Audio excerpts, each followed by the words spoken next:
Incredible encounter, millionaire discovers life-changing truth after hearing heartwarming plea. John Harrington, once a titan in the real estate world, found himself wandering the rain-soaked streets of his childhood hometown, feeling as lost as the wet leaves swirling around him. His tailored suit was mocking against the backdrop of a cozy Midwestern town that had hardly changed since his youth. The weight of his recent divorce hung heavy on his heart, the echoes of lavish dinner parties and pretentious meetings doing little to fill the void left by a failed marriage. Each storefront he passed told a story of simpler times, happiness, and genuine connection, an experience he'd long traded away for success. Seeking refuge from the drizzle, John slipped into the local diner, the smell of fresh coffee and greasy fries instantly pulling him back into the warmth of nostalgia. The diner was abuzz with laughter and chatter, a comforting reminder of community. As he settled into a booth, his ears caught the passionate voice of Maria, a frazzled waitress with kind eyes, as she rallied a small crowd around her. "Please, we need to save the community center. It's not just a building, we're talking about after-school programs for our kids, job training for parents, a place for families to come together." Her voice trembled with fervor as she spoke of the lifeline the center represented for so many. John found himself leaning in, captivated by the raw emotion in her plea. The stark contrast between her heartfelt sincerity and the shallow connections he'd known in the corporate world hit him like a jolt. With each word Maria spoke, John battled a familiar fear. How would these townsfolk perceive him, a wealthy outsider with a failed past? Their eyes might only see dollar signs, skeptical of his intentions. Yet, something deep within him stirred an urge to help, to connect, to make a difference. The memory of sleepless nights and longing for acceptance gripped him tighter as he listened. As the days passed, John's resolve to assist the community center grew stronger, but resistance bubbled from the townsfolk. Their whispers of distrust floated through the small town, claiming money wouldn't fix their problems. "You're just another rich guy looking to take over," echoed in his mind, twisting the knife of self-doubt. Maria, with her undeniable spirit, ignited a spark of hope in him. But would it be enough? The night of the fundraiser approached, and John prepared to share his story. He had come to understand that wealth alone did not buy happiness. He wanted to be honest about his struggles, his loneliness echoing through extravagant homes. As he walked onto the stage, stomach churning, he felt the weight of the crowd's eyes upon him, their skepticism palpable. "Before we continue, I need to let you know about something important that's happening. YouTube has been making changes to the system and many people are losing notifications from channels they follow. If you're enjoying the content, hit that bell and mark all notifications so you don't miss the next videos. And if you can drop a like, it really helps me with reach. Seriously, it makes a difference. Oh, let me know in the comments where you're watching from. I'm always curious to know who's on the other side of the screen. Now let's continue." Just as he was about to pour his heart out, an accusatory voice rang out from the back. "Why should we trust you?" Silence fell over the room, the tension thick enough to cut. John's heart raced. This was the moment of truth. Could he bridge the gap between their worlds, or would he remain an outsider, watching from the fringes as Maria's dream slipped away? John's pulse quickened as the question hung in the air like a storm cloud. The room shifted, eyes narrowing, and he could almost feel the chill of distrust washing over him. He took a deep breath, grounding himself. The walls of the community center may have been crumbling, but the foundation of his determination was rising. His voice didn't falter, but uncertainty clung to his words. "Because I've been where you are. I know what it feels like to be lonely in a crowd. I've chased success for so long that I forgot what community means." A murmur rippled through the audience. John could see the flicker of interest in some faces, while others still shielded their hearts with skepticism. Maria stepped closer, her eyes reflecting a mixture of support and worry. She was the beacon of hope in this moment, and John dug deep. "When my marriage fell apart, I thought I could buy my way out of sorrow. But every dollar just filled my house with emptiness. I lost sight of what was important: people, family, connection." His voice softened as he glanced at Maria. I learned that giving back to a community changes lives, starting with your own. The crowd remained quiet, processing his words. John looked for a spark of understanding. He resumed, hopeful, I want to help you save this community center, not as a rich outsider, but as someone who is finally reaching out with an open heart. I know I can bring resources to support your vision.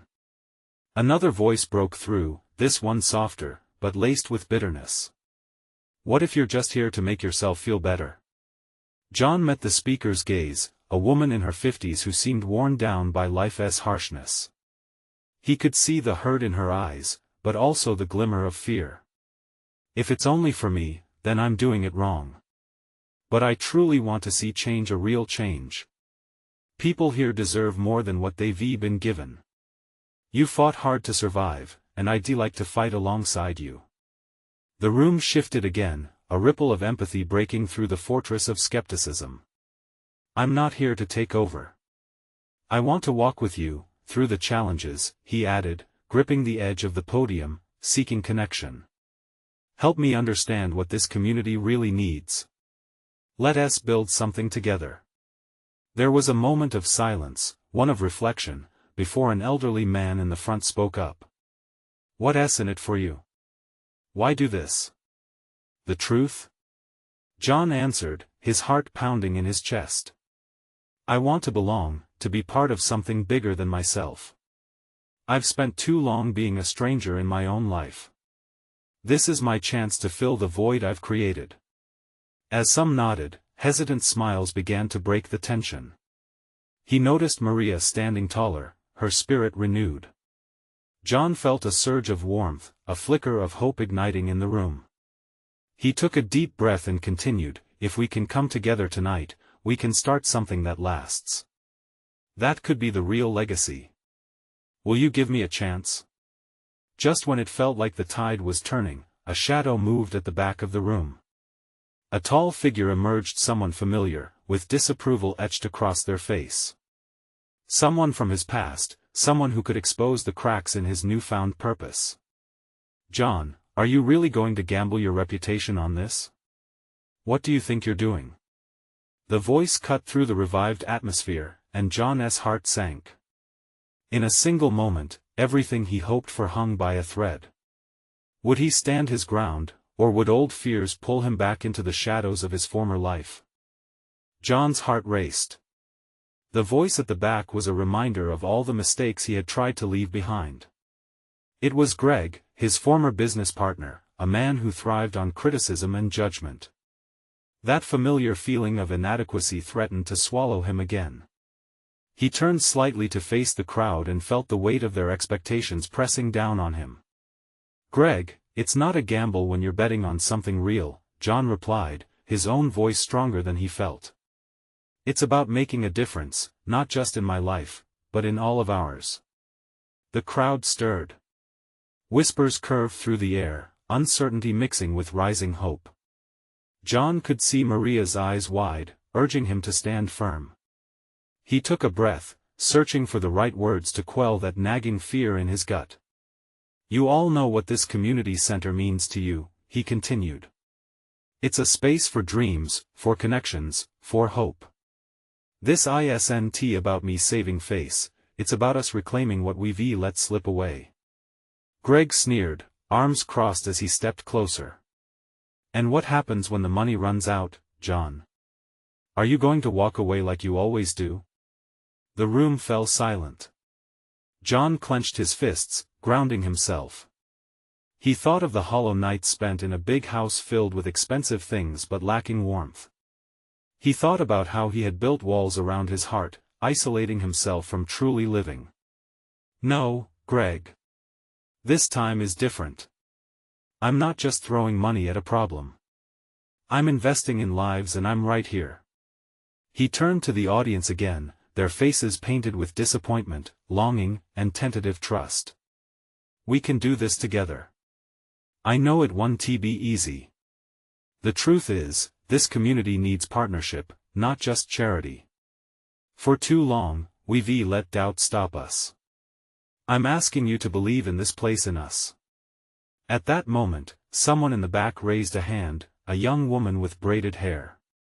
"What if we don't know where to start?" she asked, her voice quavering but sincere. "That's why we need each other," John responded, a grin creeping onto his face. "It starts with conversations, sharing ideas, dreams, and yes, even fears. If you felt isolated, let us make sure no one else does. Together, we can create a roadmap for this community." A wave of murmurs, this time tinged with encouragement, washed over the room. John could feel the tension lifting, the air filled with anticipation. Eyes brightened, the layers of skepticism cracking just a bit. "Okay, I'm in," said a burly man in a baseball cap sitting in the front. His words rang out like a bell, resonating into the crowd. "But we need more than just words. What do you actually have planned?" John smiled, his heart swelled with gratitude. "Let us start by forming a committee. We can gather input and explore our passions. What can we offer? Let us dream big. This isn't just about money, it's about creativity and togetherness." The crowd responded, mixing surprise with enthusiasm. John sensed momentum building as discussion started to ripple. He felt lighter, as if the burdens of his past were finally beginning to lift, but then Greg's harsh laughter echoed through the commotion, cutting through the hopeful chatter. "Do you really think they'll listen to you? They know what you really are, a failed businessman hiding behind lofty ideals." John's smile faltered for a moment, but before the doubt could settle back in his heart, he caught Maria's eye. She nodded, unwavering, as if charging him with a silent promise. Here was his chance to find not just acceptance but his lifelong quest for purpose. "Failure is a part of growth, Greg," he said, finding his footing once more. "I'm ready to transform that pain into something meaningful. So let us prove that change can be real." With a final glance at the audience, he knew he had thrown down the gauntlet. The energy in the room had shifted. But deep inside, uncertainty lingered. Could he face Greg's relentless criticism and still build something beautiful? As John stood before the expectant faces, he felt the weight of every decision, every moment leading to this pivotal night. And as he looked into the audience, he realized his journey was only just beginning. What would happen when the rejoinders of his past collided with the hopes of the future? That question loomed like a storm, waiting to unleash its fury. The room was alive with murmurs and shifting bodies, as if the air itself had absorbed the energy of John's words. He felt a knot in his throat, an urge to make this moment last, a desperate need to solidify the connection forming between him and the community. But Greg's sneering presence loomed large, casting a shadow over the burgeoning hope. "Who else is with me?" John called, voice rising in conviction. He scanned the audience, searching for more than just nods. He wanted to see determination in their eyes. One by one, hands began to shoot up around the room, tentative at first, but then a wave of enthusiasm blossomed. "I am!" shouted a woman with a bright scarf, her voice cutting through the noise. "I want to help." John could hardly believe it. The crowd was beginning to take ownership of their dreams. It was intoxicating. He smiled wider, feeling that energy surge through him. "Yes. Let us hear some ideas.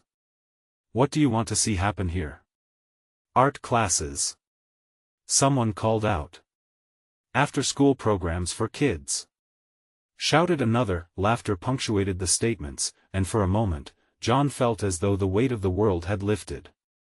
It happened like magic, one spark igniting another, and suddenly, the room was alive with possibilities. But before the room could set its course, Greg's voice sliced back through the jubilant chorus. "You think a couple of art classes are going to change anything? Come on, people. You really think he's got the guts to back this up? Or is this just another one of his empty promises?" A heavy silence fell, and all eyes turned back to John. The doubts returned, swirling like dark clouds threatening to rain on his parade. Each face reflected a hint of uncertainty, growing like weeds in fertile soil. That he stood up straighter, embracing the fear. "I know I've stumbled before," he admitted, his tone lowering as he faced the reality of Greg's taunts. "I know what it feels like to be on the ground, looking up at the mountain ahead of you. But it's time to climb together, not apart." A young man stood up, confidence in his posture. "Look, we're not asking for a handout. We want to work with you. Make this happen." "Exactly," John echoed, buoyed by the support. "This is about real investment, not just in buildings but in people. In you." Greg scoffed, arms folding tighter across his chest. The crowd was cheering now, though. The energy continued to shift, it was palpable. John felt the tide turning in his direction. "What do you need from me?" he asked. The audience quieted, their eyes brightened like stars in the night sky. They began to share their ideas, building a landscape of hope that John could barely keep up with. Each suggestion, each story, filled him with inspiration, their dreams becoming his own.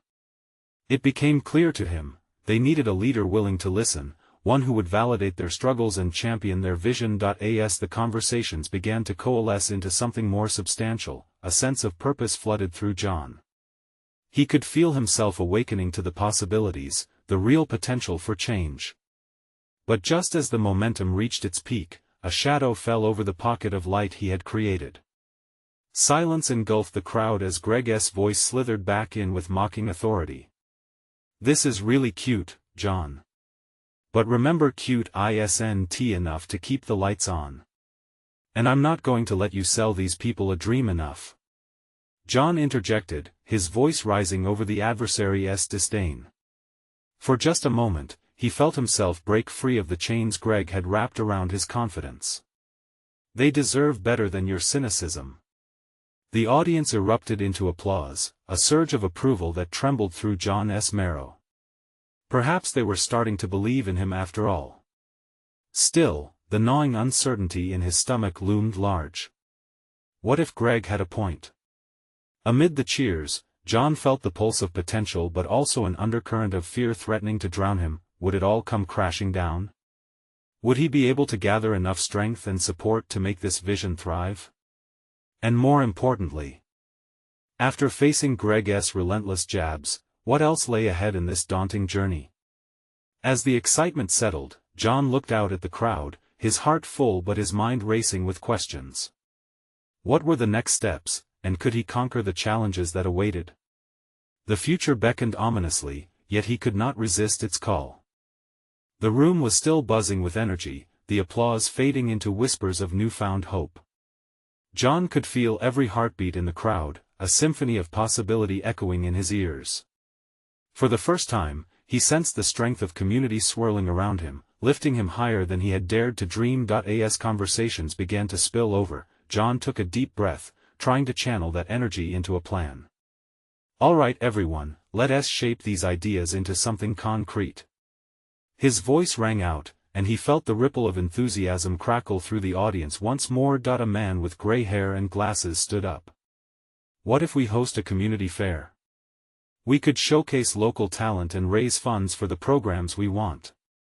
His eyes lit up as he spoke, passion seeping into his words. "Yes," John replied, nodding vigorously. "A fair could bring us all together, show everyone what we can do as a community. We could involve local businesses, get them to sponsor." A young girl, barely a teenager, raised her hand. "And we could have a talent show. I sing. We could use it to raise money for the kids' programs." Her enthusiasm was contagious, a lighthouse in a storm. "Yes. Just imagine what that could do." John encouraged, the hazy fog of doubt lifting as laughter peppered the discussion. The ideas flew across the room, each one building on the last, like bricks forming the wall of a castle, yet, Greg's presence still loomed, casting a shadow over the proceedings. John could feel the tension in the back of his mind, an ever-present threat that refused to let him indulge in the joy around him. But he couldn't dwell there, not now. "Let us take these ideas and assign tasks. Who wants to lead the fair committee?" Hands shot up as excited chatter filled the room. John watched these people, individuals who had come in skeptical but were now ready to champion their dreams. It filled him with hope, raw and vibrant. Each person, with their unique story and contribution, could create something spectacular together. "I could help with the outreach," said a soft-spoken woman near the back. "I know a few local businesses who might want to donate prizes."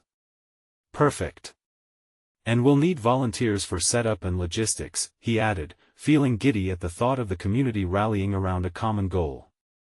But just as John organized the ideas into actionable steps, Greg's sneer slipped back into the conversation.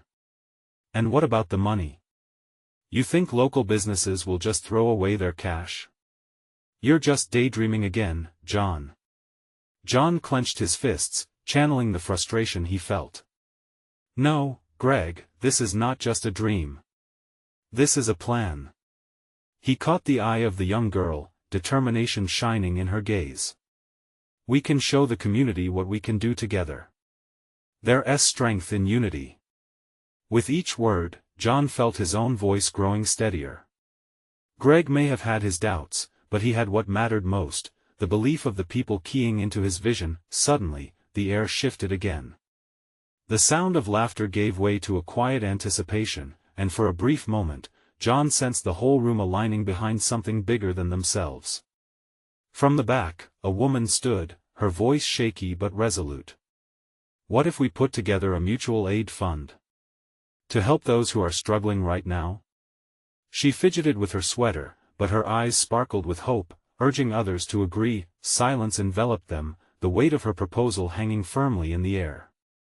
Everyone felt the shift, the responsibility nestled in their palms.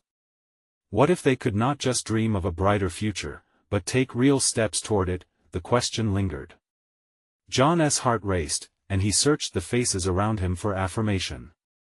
Were they ready to dive deeper, to face the realities of their struggles and extend a hand to those in need? As whispers of possibilities danced around them, John realized that this wasn't just about the fair anymore. It was about building a lifeline, about creating something that could withstand even Greg's scrutiny. But as the excitement surged, so did a new wave of uncertainty. Could they hold on to this flame of hope? Could they really achieve something lasting and meaningful? Glancing around the room, John felt the excitement, yet he couldn't ignore the gnawing dread. They were on the edge of something significant, and he sensed that the path ahead wouldn't be easy. Just how far were they willing to go to embrace this momentum? As the crowd began to spread into animated discussions, John leaned against the wall, heart pounding. He had ignited a spark, but could it light the way forward? What lay ahead demanded courage. Would they all have enough to keep going strong? The answer, he knew, could alter everything. The chatter in the room swirled around like music, each voice adding another note to the melody of hope. John's heart still raced, but now it thrummed with excitement, the thrill of possibility washing over him like warm sunlight. He leaned in closer, eager to hear each thread of their conversation, knowing it wasn't just about ideas anymore. It was about connections. As people broke off into smaller groups, John moved through the sea of enthusiastic faces, feeling more like a conductor than a mere participant. Ideas bounced around like fireflies in the night. A group nearby was brainstorming ways to attract more attendees. They threw out suggestions for food trucks and games, each idea brighter than the last. The young girl he had encouraged stood with a couple of friends now, her voice clear and confident as she discussed her plans for the talent show. John smiled, watching as she animatedly explained how they could create a stage in the park. It was beautiful to see how a little support could lift a person to shine brightly. But then, like a dark cloud overshadowing a bright day, Greg pushed his way back into the conversation. "This is all great and fun," he said, rolling his eyes, "but what are you doing to get actual pledges? You think people will just show up for a fair?" The group's energy deflated momentarily, but John stepped forward. He had enough. "No, Greg. It's not just about money. It's about building relationships. If we can connect with people, the rest will follow. If we show we care, they will back us up." Greg scoffed, crossing his arms. "Care 1 T pay the bills. You need strategy, not wishful thinking. In that tense moment, John realized that every word mattered. His voice was the heartbeat of this initiative. They were standing at the edge of a precipice together, ready to leap into the unknown. "Let's talk strategy then," John said, his voice steady now. "Who can help draft a plan? Who can reach out to local business owners? If we can pull together and show our commitment, that'll spark interest in our community." A murmur of agreement flowed through the crowd, and John felt the energy lifting again, growing thicker as more joined the discussion. From the front, the woman who had proposed the mutual aid fund raised her hand again, her cheeks flushed but her eyes shining. "I can reach out to my church. They might have connections to people who can help us." "Yes. That's a great start." John's excitement bubbled over. "And we can create a social media buzzing campaign about our community fair and mutual aid fund. If people see us working together, they'll want to jump on board." With each enthusiastic agreement, John felt the knot of uncertainty in his stomach begin to loosen. They were not just talkers, they were doers and dreamers. As they began breaking into focused discussions, sharing contact lists, and volunteering for tasks, John couldn't help but notice the surge of camaraderie. It was infectious. It was like watching a garden bloom, one seed at a time. He beamed at the young girl, now deep in conversation with her friends, already drafting plans for the talent show, but just as the energy reached a highlight, a new voice cut in. A man John hadn't seen before, a sharp suit, and a serious expression. "Excuse me," he interrupted, drawing everyone's attention. "But I couldn't help but overhear the conversation about community support. Are you really considering putting something like this together?" John felt a wave of curiosity ripple through the crowd. Who was this guy? And more importantly, what did he want? With hope surging through him, he stepped forward. Would this stranger be a help or a hindrance? What secrets could he bring into the light? "You've got no idea," John began, a newfound fire igniting in his chest. "We are building something incredible here." But just as he was about to share the vision, the stranger's expression shifted, revealing something deeper. Was it skepticism or something more?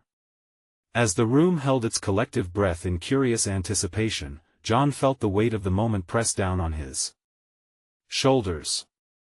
Was this the ally they needed, or another voice of doubt? The answer loomed just out of reach, testing every ounce of courage they had risen to embody. Would this stranger's input push them forward or shake their fragile structure to its core? With adrenaline surging, John knew that whatever happened next would change everything. The silence in the room buzzed with tension, eyes fixed on the newcomer. John's heartbeat raced. The stranger surveyed the group, evaluating, calculating. His gaze was steady, but distant, as if he were weighing their collective hope against some invisible standard. "Look," the man said, glancing at his watch. "I didn't come here to disrupt your enthusiasm. I admire your passion. I just want to know, what's the end game?" His tone was serious but not dismissive. John sensed that the group was holding its breath, waiting for someone to respond. It had to be him. "Our end game is about creating a vibrant community," John began, his voice firm.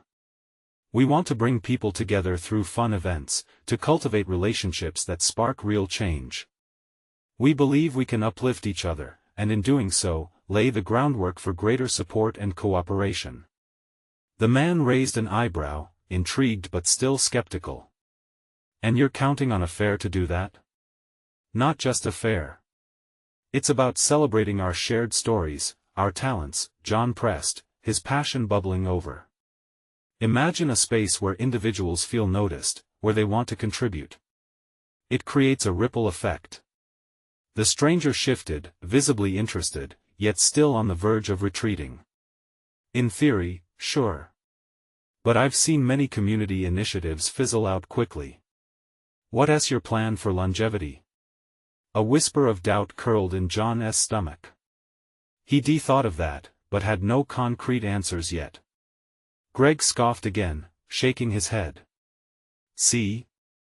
You need a real strategy. John took a breath, squaring his shoulders. What if we collaborate? He proposed, locking his gaze on the man. We provide you with the heart and soul of the community, and you bring the motivation and resources to make this bigger than just a one-time event. The stranger paused, his expression softening. It wasn't what John expected. I suppose I could entertain that idea. But you'll need a solid plan, and quick. A chorus of excitement erupted. We will. The young girl chimed in, her eyes sparkling again with optimism. The man nodded slowly, the corners of his mouth lifting just slightly. All right, I can introduce you to some potential sponsors, but remember, don't just think small. If you're asking for support, you need something worth their attention. Energy crackled through the room. John felt a new wave of determination surge through him. They could turn this moment into generosity, they could transform ambitions into reality.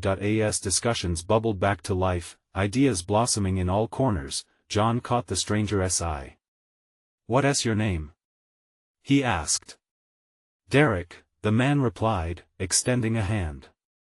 And you might want to consider how you'll tell your story. That's what'll draw people in. A smile spread across John's face. Thanks, Derek. We'll make it worth your time. With that, the atmosphere shifted from doubt to possibility. They rallied the energy in the room, brainstorming like wildfire again. They laid tracks for growth, planning the fair with newfound vigor, but just as the excitement peaked, the door in the back creaked open again. A familiar face stepped in, Anna, John's old friend, seemingly distraught. Her eyes scanned the crowd, finally landing on him. John! She exclaimed, voice trembling. I need your help. The room shifted once more, the tension tightening with concern. What could have caused Anna to seem so unsettled? John's heart raced again. This was no ordinary interruption. Whatever was happening, it felt like it could potentially derail everything they had worked for so far. Would John's resolve withstand this sudden turn? Anna's presence sent waves of concern rippling through the crowd. John pushed through the gathered people until he stood close enough to see the fear in her eyes. Anna! What's wrong? He whispered, his voice edged with urgency. She glanced around, hesitant. Can we talk outside? Her voice was barely above a whisper, but the urgency in her eyes told him everything he needed to know. Something was terribly wrong. As they stepped outside, the bustling noise from the room faded, replaced by the chirping of crickets in the darkness. John turned to Anna, who was fidgeting with her hands, drawing in deep breaths as if to steady herself. The moonlight illuminated her face, highlighting the distress etched in her features. John, I don't know how to say this, she began, her voice trembling. My mom, she was in a car accident. His heart sank. Oh no, is she okay? Anna shook her head, tears glistening in her eyes. She's in the hospital. They're doing everything they can, but her voice faltered, and John felt a wave of helplessness wash over him. What can I do? He asked, instinctively reaching out to comfort her with a gentle touch on her arm. I don't know, she replied, her voice breaking. I thought I could lean on you, but right now, I just feel so lost. Her vulnerability pierced through him, igniting a sense of urgency. Hey, we'll figure this out. You're not alone in this, he reassured her, feeling the weight of her heartbreak. Have you called your family? Maybe they can help. No. I didn't want to worry anyone, especially not in the middle of everything else. She looked at him, her eyes pleading. But I can't do this by myself. The sensation of needing to protect her washed over him. His thoughts shifted back to the meeting, the bright future they were building, the promise of the community fair. But here, in this moment of human connection, the importance of that dream felt dwarfed by the immediate need to support a friend. Let me drive you to the hospital, John said, his decision made without hesitation. I'll talk to your family. They need to know what's happening, and you can't bear this alone. Anna's expression softened, the tension beginning to ease in her shoulders. Really? You'd do that for me? Absolutely, he said firmly, a sense of purpose igniting within him. It wasn't just about a community initiative anymore, it was about being there for someone who needed him. He turned back toward the crowded room, a small pang of regret pulling at him. The others will understand. This comes first. As they made their way to the car, Anna's hand found his. It was an unspoken promise, they would face this together. The night air felt heavy with uncertainty, but John's resolve solidified. He wasn't just a facilitator of community spirit, he was part of a different kind of community, one built on friendship and shared burdens. As they reached the car, Anna hesitated, pulling him back for a moment. John, what if something happens? What if it's really bad? He squeezed her hand, determination in his voice. We'll deal with it as it comes. Whatever happens, you're not alone. The drive to the hospital seemed to stretch endlessly, each passing moment brimming with anxiety and hope. John's mind wrestled with all that lay ahead for Anna and her family. But he also wondered about the fare and the potential that hung in the balance. Would this setback change everything? But now was not the time for doubt. Focus, he thought. There was a friend in need, and he was gritty enough to face whatever was coming, but as they pulled into the hospital parking lot, John's phone buzzed, revealing a message that would change everything. What new challenge awaited them inside? John's blood ran cold as he glanced at the message on his phone. It was from his sister, Olivia. He had been waiting for news about their father, who had been in and out of the hospital for months now. His hands trembled slightly, the weight of Anna's crisis tugging against the new enormity registered in his mind. John? Anna's voice broke his reverie. She watched him, concern shadowing her expression. He quickly tucked the phone away, forcing a reassuring smile. It's nothing, really. Just a reminder about my dad's appointment tomorrow. But even as he spoke, he knew the little lie weighed heavy on him. The two climbed out of the car, the hospital looming before them like a fortress. Bright lights spilled from the entrance, contrasting sharply with the darkness outside. John led the way, determined to be the rock Anna needed. As they stepped inside, the sterile scent of antiseptic greeted them, mingling with whispers and the low beeping of machines. The waiting room was drenched in a dull light, filled with chairs that seemed to sag under the weight of anxious families. John's heart raced as he glanced at all the unfamiliar faces, each reflecting a story of their own. Where do we go? Anna asked, her voice barely above a whisper. Let us find the nurse's station. His grip tightened on Anna's hand as they approached a desk bustling with activity. A nurse looked up and smiled, though the warmth didn't quite reach her eyes. Can I help you? My mom was in an accident. I need to see her, Anna said, her voice wavering. Of course. I'll need some information, the nurse replied, picking up a clipboard. Anna quickly rattled off details, her hands shaking slightly. John stood close, ready to provide support, but a gnawing feeling tugged at his gut as he watched Anna struggle. Anna, do you want me to? But she shook her head, her focus narrowing in on the nurse as she completed the forms. After what felt like an eternity, the nurse nodded, typing something into the computer.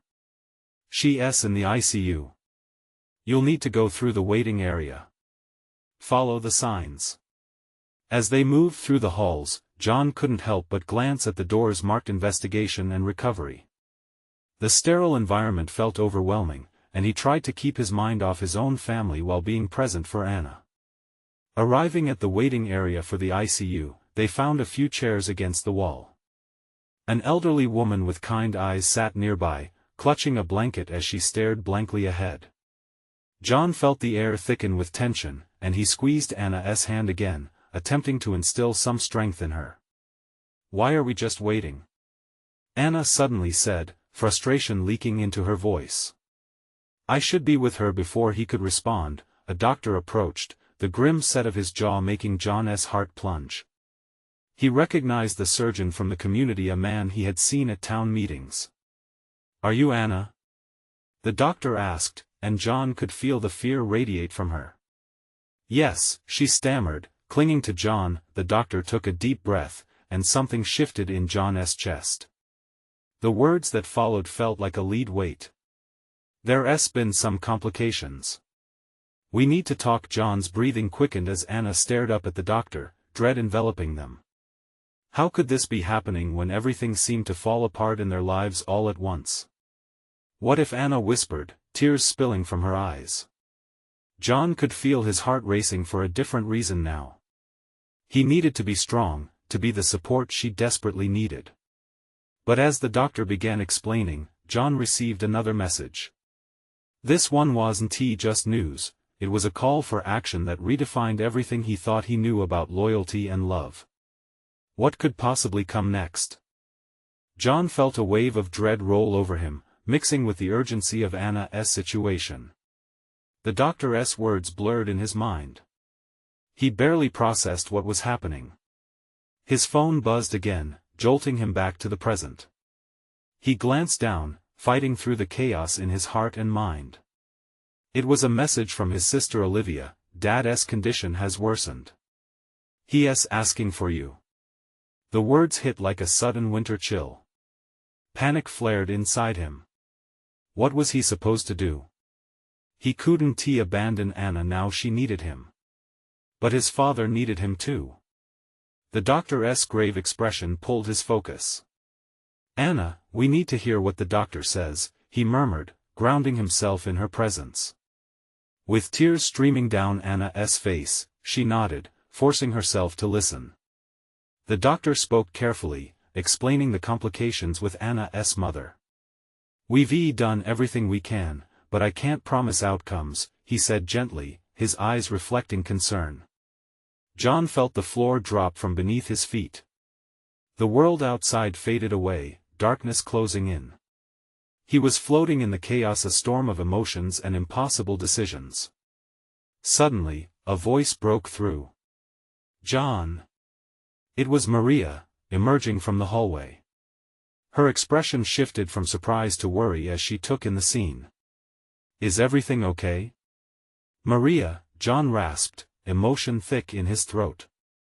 It's Anna's mom. He swallowed hard, but before he could finish, Anna turned to Maria, eyes desperate. I don't know what is going to happen. Maria stepped forward, hands trembling but eyes steady. You're not alone, either of you, she said, her voice a soothing balm. We'll figure this out together. An unexpected clarity washed over John. He may have felt torn between his obligations, but this was a community where support mattered most. Maria's presence allowed him to realize that he could lean on others, just as he had hesitated to let them lean on him. Maria, John's voice broke as he shared the news about his father, the weight of both situations crashing together in a whirl of anxiety. Let us not lose hope, Maria urged gently. Why don't we rally the community? People want to help. You both mean a lot to them, and we'll find a way to support not just you, but each other. John felt gratitude flooding his heart. This was what community truly meant, the intertwining of lives, where burden sharing made challenges less daunting. But then he remembered Greg, the naysayer lurking in the shadows. It hung in his mind that the work they had begun at the community center was far from finished. Anna, we can reach out to everyone, John said, resolve surging back. Let us create a support network for your family. If it feels overwhelming to focus on everything, let's start with what we need now and pull together from there. Okay, Anna whispered, the light in her eyes flickering like a candle in the wind. Maria squeezed her shoulder.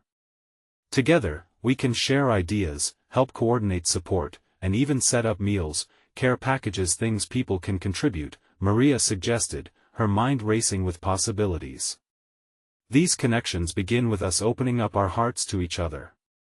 As the doctor stepped back to give them some space, John felt determination flood across the team that was forming around them. With Maria's unwavering strength and Anna's bravery, they could forge a new path. Let me reach out to my contacts, friends from the community fair plans, they'll want to be involved, John resolved, hands shaking but heart steady. I can start setting everything in motion, Maria nodded. We won't just survive this, we'll surround them with love.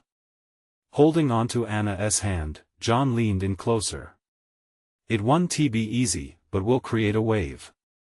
We'll make sure your mom doesn't feel alone, just like we won't feel alone ever again.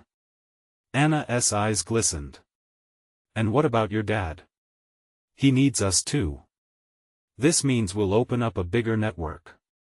Not just dreams, but actual support, John declared, feeling circles of strength pulse through the air around them. Everyone deserves that, Maria affirmed. As they began making plans, John realized. This single moment shifted everything. It wasn't about whom to call first or who could help the most, it was about coming together, refusing to let doubt enter. With renewed purpose, John caught a glimpse of his own worth not as a wealthy outsider, but as a member of something much greater. Together, they could ignite compassion, lift one another, and stand strong against the struggles that life launched at them. The trio moved back into the waiting area, determination written across their faces. It wasn't just Anna's mom or John's dad, they were fighting for everyone connected by their stories. As they stepped into the hive of conversation, arms ready to expand the network of love, John felt a lightness he hadn't known before, a warmth spreading through that shared path ahead. Are you ready? John asked as he led Anna and Maria forward. The countless unknowns lay before them, but within the softness of their interconnected struggle, they found strength and hope. This is it, Anna replied, determination firming around her heart. Let us change everything. The hall buzzed with purpose. They would carry each other through the storms ahead because together, they could create more than a community, they could forge a family. With newfound courage, John wove hope into every future moment. This was the beginning of something resounding, uniting dreams with reality, overcoming fears with shared goals, and transforming heartbreak into healing. They stood together at the threshold of possibility. And as they stepped deeper into the bustling space, the vibrant energy surrounded them. They would face the world, poised for whatever awaited, knowing that love, real, fierce love, was the blueprint for everything that lay ahead. They were ready to hold on to hope. Now, you need to subscribe immediately to the channel to not miss the next exclusive stories. This is the moment to show your support. Leave a like now to feed the algorithm so we can continue transforming lives together. Comment your reactions and feelings about the ending, let your voices be heard. And don't wait not even one more second to share this video with at least 5 friends who need to see this transformation. Only true fans understand the importance of supporting the channel through these actions.